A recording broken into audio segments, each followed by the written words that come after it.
Le coup d'envoi de ce troisième choc de la saison après le trophée des champions et la victoire autoritaire de Paris face à Montpellier.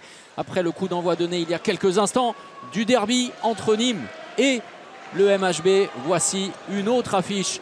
Le PSG défie Nantes. Les deux équipes, ce sont des habitués des dernières rencontres ces dernières années.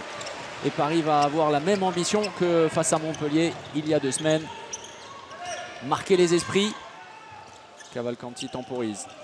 Emric Min face à Luka Karabatic et le ballon récupéré pour Sigurdsson.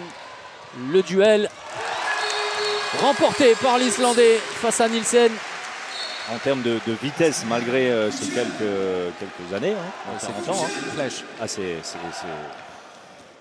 ça n'a pas faibli. Vous n'avez pas été sélectionné pour ce match. Croisé, attention, oui, ça va vite, ça va vite. Il a pris de vitesse, hein, il obtient. C'est bien fait, encore une fois, hein, le premier temps fort imposé par Nedim Remili, c'est lui qui initie le... Xavier, attention. Grosse inquiétude pour... Ah ouais, alors là, c'est une image qu'on n'aime pas du tout voir. On espère juste que ce soit sur l'impact pour Olivier Nyokas, parce qu'il est allé se toucher le psoas, a priori, les adducteurs, hein, et il est tout de suite raccompagné au vestiaire. Ça, c'est terrible. Vraiment, c'est terrible. Cavalcanti, superbe, oh, exceptionnel. Le geste du Portugais, le tir, l'assaut, le coup de fusil sous la barre transversale. Forcément, hein, après ce qu'on a vécu avec Olivier Nyokas, certainement qu'Alberto Entreo s'y vient. Oh, regardez ça! Énorme! Le tir laser d'Ovnicek sur le coin long. Le 16e but nantais, absolument fantastique. Mais Emil Nielsen, Vous le voyez comme ça, vous. peut à nouveau faire parler de lui. Oui, voilà. Mais ça ne changera pas grand-chose. En tout cas, Nantes va avoir une dernière opportunité pour revenir à une longueur sur cette dernière possession. Ovnicek avec Min. C'est maintenant Emric Min. Ovnicek, c'est bien défendu de la part des Parisiens. Il va falloir tirer rapidement, c'est trop tard. On va en rester là. 18-16 à la pause en faveur du PSG. Avec le retour d'Ovnicek, excellent, notamment en fin de première période. Lazarov plutôt discret, Emric Min, la remise pour Buric. Lazarov avec le Schwenker. Bien fait. L'ancienne, mais très bien fait. En tout cas, la volonté des Nantais de lâcher le ballon.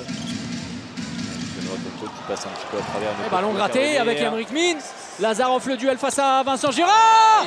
Superbe. Avec notre consort talentueuse, délicieuse, merveilleuse. La faute sur Michael Hansen. Ouais, c'est arrivé à retardement. Alors 2 minutes. Oui, bien sûr. Enfin, c'est d'accord, on va revoir tout ça. On a la chance d'avoir le ralenti, mais dans ce cas-là, rendre le ballon à Michael Hansen, ça me paraît, oui, c'est ça, c'est un 7 mètres. C'est arrivé plus que tardivement. Hein. Regardez, le Schwenker, et ensuite, oui, Nicolas Thomas qui balance et Michael Hansen. Seulement, il s'est écoulé quoi 3 secondes peut-être derrière. Et c'est pour Cavalcanti. Non, alors, pas d'accord par contre.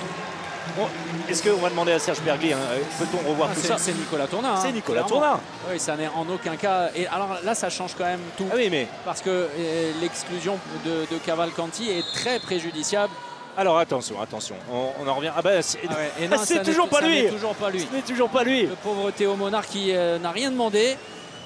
Et Nicolas Tournat qui est en discussion avec Michael Hansen qui s'excuse même presque de son intervention. Et derrière, l'arrêt de Nielsen et le tir gamelle de Benoît Kounkoud. Tous les ballons reviennent entre les mains des Parisiens et désormais cette tendance qui était en train de se dessiner se confirme avec le plus gros écart à nouveau, plus 6 en faveur du PSG, 27-21. Parfois pas tout à fait juste.